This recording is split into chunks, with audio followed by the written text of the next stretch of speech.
بسم الله الرحمن الرحيم. maanta xafladda wareejinta alaabtii ay inoo soo hadiyeysay ama nagu kala gashay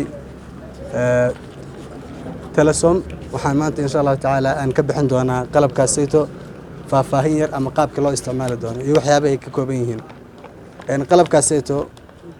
generally waxyaabo badan horta ayuu kaafin doonaa dalkan wax badan ayuu tiri doonaa waxa kamid ah oo ugu muhiimsan aan rabo inaan maanta dul istaaga waxa weeyaan testikityadaas oo aan kolley ugu talagalnay ama u qiyaasnay inay awoodo in massive testing sida wadamada hormaray ay sameeyso massive testing waxaan insha Allah taala rajaynayaa in uu u shaqeynayo qofka hal mar within 15 minutes the first 15 minutes in aan heli karno resultigiisa approximately inuu cudurkii coronavirus-ka uu qabo ama uusan qabin taas waxaan sameyn doonaa insha Allah qof walba massive testing iyadoo la sameyn doono dhiiga baa laga qaadi doonaa waxaa la isticmaali doonaa IgM waa technology ugu dambeeyay oo extraction-ka DNA-ga lagu sameynayo uu qaban doono DNA-ga IgM wax la yiraahdo waa immunoglobulin waxaynu ku dhigi doontaa insha Allah viruska naftigiisa IgM IgE markay ku dhigto calaamad ayuu signal bixin doonaa qalabkan yarka cassette ayuu leeyahay markuu calaamadaas bixiyo waxay sheegi doontaa qofka positive inuu yahay ama inuu negative yahay in the next 15 minutes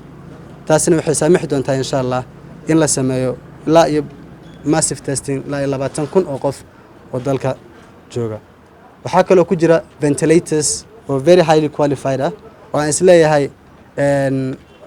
waa the best quality oo xataa loo isticmaalo qaarkood life saving ama life threatening conditions saddex machine ilaa iyo 13 machine oo kala duwan oo ventilators ah ayaa qalab kala socda ayagana waxay u shaqeyn doonaan kulli oxygen supporters weeyaan markii kulli waxaan jeclahay wadamada ugu hormaray adduunka hadda wax ugu weyn dhibaatooyinka haysta waxa kamid ah ventilators marka ayadana taas weyn ay kaafin doontaa nambaro wanaagsan oo insha Allah taala dadkeena wax uu u tiri doonaa waxa kale oo ku jira oo ayadana ugu muhiimsan markii laga hadlayo coronavirus-ka dhakhaatiirta ka shaqagelaysa coronavirus protection-ka ama protective BEE waxyaabaha la yiraahdo inay dhakhaatiirtan u heli doonaan ama ay chance u heli doonaan in dhakhaatiirta ay ayaga protected ahaadaan si u daaweeyaan shacabka ama dadkeena protective gear-ka hadduu ahaan lahaa dharkii suitkii from top to bottom ilaa kor ilaa hoos ilaa iyo maskigii uu qofka u daboolan lahaa afka iyo waxyaabo badan oo la mid ah insha Allah waxaan rajayn doonaa in waxaan oo dhan ay ka qaban doonaan waxyaabo waaweyn dalka aad ayaan waxaan rajaynayaa insha Allah to be honest waxaan rabaa inaan uga mahadnaqo shirkadda Telesom oo run ahaantii arintan ay juhdi badan iyo gelisay jazakumullah wixii faahfaahin insha Allah taala waxaan sameyn doonaa training iyo hadii loo baahdo qaabkii qalabka loo isticmaali doono إن شاء الله سيقوني أيان هوس وقسمين دوناتاس السلام عليكم ورحمة الله وبركاته السلام على رسول الله مالتا waxaanu halkan ku wareejinaynaa qalabkii aanu ballan qaadnay oo sida doctorku sharaxay ka kooban rapid test oo ah in ilaa 20,000 xabbo ah oo lagu talagalay in qofka xanuunka looga baqdo test markiiba 15 mirir gudahooda lagu ogaan karo waxa ku jira iyaguna 13 xabadood oo ventilators oo 3 waaweyn iyo 10 yar yar ah waxa ku jira protective gearska waxa la yiraahdo medical professionalska loogu talagalay waxa kale oo ku jira temperature testki inahaas ayuu ka kooban yahay qalabka maanta aanu halkan ku wareejinaynaa run ahaantii 1 March bay ahayd maalintii aanu hawsha xukuumadda Soomaaliland ka wada fadhiisanay aanu ballan qaadnay ilaa maalintii ilaa maanta waxaanu ku dadaalaynay runtii oo juhdi badan aan ku gelinay inay u timaado muhiimadda ugu weynna runtii waa ka hortagii iyo shaqaalihii kalkaaliyayaashii iyo dhakhaatiirtii caafimaadka oo aan runtii halkan jecelahay inaan fursaddan uga faa'iideeyo inaan uga mahad celinno hawsha mugga iyo miisaanka leh ballaadhan ee ay ummaddeenna u hayaan waxaana runtii qalabka ugu badani uu marka laga imaado rabid taskaasi uu noqonayaa shaqaalahaas badbaadadooda qalabkii loogu talagalay iyagoo ogtihiin kaalinta ay runtii kaga jiraan maaragtay ilaah baa wax maaragtay nafta iyo ajashaba ilaah baa haya laakiin badbaadada ummaddeenna halka ay kaga jiraan waxaan jecelahay runtii inaan wasiirka ku soo dhoweeyo oo uu nagala wareego qalabka isagoo runtii ku hadli doona isagii sheekh khaliil wasiirka diinta waqaaftaba magaca guddidii ka hortagga coronavirus aad iyo aad baan idinka mahad celinayaa sida runtii aad noo soo ajiibteen insha allah waxaan rajaynaynaa qalabkanna qalab ummaddeenna waxu tara inuu noqon doono wasalaamu calaykum waraxmat ullahi wabarakaatu بسم الله الرحمن الرحيم الحمد لله رب العالمين والصلاة والسلام على أشرف الأنبياء والمرسلين سيدنا محمد وعلى آله وصحبه وسلم السلام عليكم ورحمة الله وبركاته marka hore waxa sharaf iyo ana ku hadlay magaca wasaaradda horumarinta caafimaadka in halkan aan ka soo qayb galno xafladda wareejinta agabkii caafimaad ee shirkadda Telesom ay ugu deeqday in laga howlgalo oo wax laga qabto xanuunkan dunida aafiyay COVID-19 aad iyo aad baan ugu mahad celinaynaa waanu ka guddoonnay waxaan leenahay jazaakum allahu khayr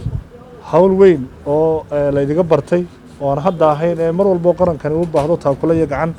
laydigu yaqaanay baad samayseen waad ku mahadsantihiin waxaananu aaminsannahay qalabkan maanta aan la wareegayno oo ugu horeeyo 20,000 oo kit oo ah qalabka lagu shaybaadho xanuunka qofka uu ku dhaco inuu yahay gacanta ugu weyn ee maanta dalku u baahnaa sababta waxaad ogtihiin shaybaadhadeennu mid baynu ku bilownay maalintii waxaynu baadhi jiray markay u badan tahay 89 qof haddana 2 kale ku kordhinay oo berbere iyo burco hadda gacanta lagu hayo oo ay kooxihii farsamadu ay tababarkii wadaan dhismihii shaybaarka wadaan dhawaana ku soo biiri doona muxuu ahaa shaqada soo geli doona arrintaasi laakiin kuma filla inaynu 4 milyan 5 milyan oo qof aynu baadhitaan ku sameeyno si aynu u ogaano xaaladda dhabta ee xanuunku iyo halka uu marayo agabkan maanta ay nagu wareejiyeen oo 20,000 oo ay ku jiraan shaybaadhada yaryar ee dhaqsaha ah waxay naga caawin doonaan inaan sawirka saxda ah ee heerka xanuunku uu marayo la ogaado oo dalka goboladiisa oo dhanba laga qaado 500,000 2,000 oo qof hal mar laga qaado dabeeto ay noo soo baxdo boqolkiiba imise qof baa xanuunka laga helay iminka haddaad eegtaan shaloo kalaan eegay 665 qof bay ahayd marka loo qaybiyo 2,897 qof oo laga qaaday muxuu ahaa shaybaarka positive waxa noqday waa boqolkiiba 20 laakiin waxa laga yaabaa haddii aynu tirada badinno oo hal mar aynu qaadno 10,000 waxa dhici karta inuu sawirka saxda soo baxo taasi marka waxaanu leenahay waa gacan aad iyo aad weyn qodobka labaad qofka shaqaalaha caafimaadka ee xarunta caafimaadka jooga isaga u baahan la ilaaliyo naftiisa horta la badbaadiyo taana qalabkii loo baahnaa ayaa iyaguna ugu jira oo halkan ilaa ay ugu jiraan 2,000 oo xabo oo qof oo dhammaystiran wajigii iyo gacmihii iyo dharkii xulnayba ah taasina waxay keenaysaa in shaqaalaha caafimaadka ay ka howlgalaan waxa kaloo ku jira qalabkii lagu eegay temperature-ka ama xumadda oo ah meelaha laga soo gelayo ama xafiisyada ama cusbitaalada ama meelaha ganacsiga muhiimka ah oo lagu isticmaalayo oo ay xumaddu tahay waxyaabaha ugu horeeya ee lagu garan karo qofka xanuunka inuu hayo taasina way ku jirtaa waxa u muhiimsan oo kale qofka marka xaaladiisa caafimaad ay halis gasho ee u baahdo in neefsigiisa la caawiyo ventilatorradii caawin lahaa xaqiiqatan weli marka laga rabo WHO malaha 4 ventilator keentay tira intaa leeg 13 ventilator oo waliba qaarkood yihiin kuwa waaweynaa waa markii ugu horeysay waxaan aaminsannahay in waman axyaaha fakaana ma axyaa naasa jamiican qofka ilaahay ku badbaadiyo qalabka naftiisa dee waxay la mid tahay inaynu badbaadino dadkii oo dhan taasina marka laga yimaado mas'uuliyadda qaran dee waa wax qofku aakhira uu ilaahay ugu dhowaanayo agabkaana sida loo isticmaalayo iyo sida loo maareynayo iyo sida loo qaybinayo dee waa mas'uuliyad marka horeba saareed guddida qaranka iyo wasaaradda caafimaadka ood horeba u ogtiin gobolladii inaanu gaadhsiinay wixii ay u baahnaayeen stoorkanna kuma hayno alaabta laakiin markay timaado waa la xisaabiyaa qorshaha loo sameeyaa qorshahaasa markaa lagu gaadhsiiyaa xarumaha caafimaadka iyo gobollada dalka oo dhanba aad iyo aad baan ugu mahad celinaynaa halkan waxaa si gaar ugu mahad celinayaa cabdiwahaab maax kolley uu taagan yahay dadku ma haddaad dhegaysataan codkan ku soo dhacaya telefoonka laleeyahay dee talaabooyinka ku sheegaya laysku ilaalinayo fikraddeeda qofkii lahaa wey intuu ila soo hadlayay guri wasiir wacyigelintii weyneyd baan ku hayaa oo maxay ahayd wuxuu waxaynu samaynaynaa telefoonada soo dhacaya codkaasaynu gelinaynaa markaasaan batuun u yeedhnay codkii baan gelinay waa la isku qiyaasay aakhirkii waxa ka soo baxay wacyigelinta ugu qiimaha badan leh ee qof kasta maalintii 5 jeer 6 jeer uu muxuu ahaa ka howlgelayo sidoo kale wuxuu aad nooga caawiyey markaanu sameynaynay call centerka oo ka soo bilaabmay hal line oo waanu ku sameynay cisbitaalka Hargeysa marka aad iyo aad baan ugu mahadnaqaynaa dhisna waa shirkadii un laakiin waxaan jeclaystay inaan si gaar ah u xuso aad iyo aad ba dhamaantiin maasantiin waxaanu aaminsanahay arrintan waxay calaamad u tahay haddaad eegtaan hay'adaha caalamiga anagu halkan joogna weli kalama aanan wareegin qalab intaa leeg mar walba waxaanu kala wareegnaa ganacsatadeena waxaanu kala wareegnaa muxuu ahaa inagoo isku tagnay inagoo isku tashanay arrintaasina waxay sheegaysaa in ummaduhu markay tashadaan ee awooddu haba yaraatee la isku geeyo in nafah la badbaadin karo waxa la haystaana uu noqon karo wax la weyn oo haddii la tashiilana waxay nooga hari karaan taasna waxaan leenahay waa ilaahay mahadi mar labaadna iyo mar saddexaadba aad baad mahadsantihiin qaybtiina waa qaadateen annaguna inteeda waanu ka howlgeli qaybinta iyo ka shaqaysiinta iyo inay ummadda lagu badbaadiyana waanu ballan qaadaynaa assalaamu calaykum waraxmatullahi wabarakaatu anoo ku hadlaya magaca guddiga ka hortagga xanuunkan covid-19ka iyo maareyntiisa waxaan runtii magacay ku daraya hadalkayga aniguna inaan uga mahad celiyo qalabka maanta arkaysaan qiimaha leh ee runtii muddada kooban nagu soo gaadhay samayntiisii iyo ka howlgalkiisii aad odhan karto bil iyo 20 cisho wax maartay aan gaadhaynin ayaa lagu dhameeyey maalintii in lagu wareejinayay runtii ka wareyseen inaanu kagala wareegnay xarunta madaxtooyada Soomaaliland shirkadda Telesom lacag dhan 400,000 iyo oo kaasha iyo qalabkan maanta la keenay oo ah $650,000 qalabkaas taa u dhigma oo qiimaha uu sheegay wasiirka caafimaadku in la keentay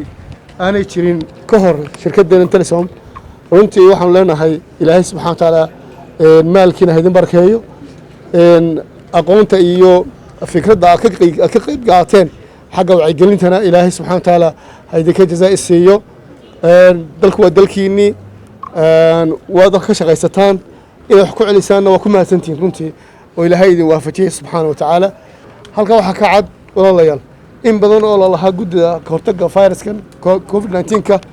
kharashaad badan oo lalahaa maxaan ku way qabteen dhawaataa maanta arkaysan waa bil iyo 20 cisho kadib ayaanu si rasmi gacanta ugala wareegaynaa maanta horena waanu caddaynay in qalabkaas lacagtaas qalab ku maqan tahay kaashna aan ka qaadno aanu ku bixinay cuntooyinkii oo ogeydeen gobolada dalka lagu qaybiyey raashinkii dadka uu saameeyay covid-19 la siinayay maday macallimiin yihiin iyo hadday yihiin maxaan ku raadayay shaqaale uu saameeyay ama maartay dad bini'aadmi oo ay ku dhaceen hawshaas ku dhacday waxa runtii aan uga faa'iideysanayaa fursadan in isku duubnaantu ay waxaas wanaag leedahay dadku markay isku duuban yihiin hadday media tahay iyo hadday tahay waxgarad kale oo siyaasiyiina iyo hadday kale ganacsatada dalku hadday isku ururaan oo isu tagaan wax badan oo dad kale ay kaga maarmi karaan ayay samayn karaan la heli karaa taasna waa maanta noo muuqanaysa qalabka qiimaha leh oo gacanteena ku soo galay ilaahayna subxaanahu wa ta'ala isku tashigan awgeed ayaad moodaa xanuunkii inuu ilaahay subxaanahu wa ta'ala inoo khafiifiyey ugu dambeyntiina waxaan leeyahay wasaaradda caafimaadku inta ka faa'iidaysato maxaan ku raaday qalabkan qiimaha badan ee lagu wareejiyey anagana guddi ahaan waad ka mahadnaqanay shirkadda Telesom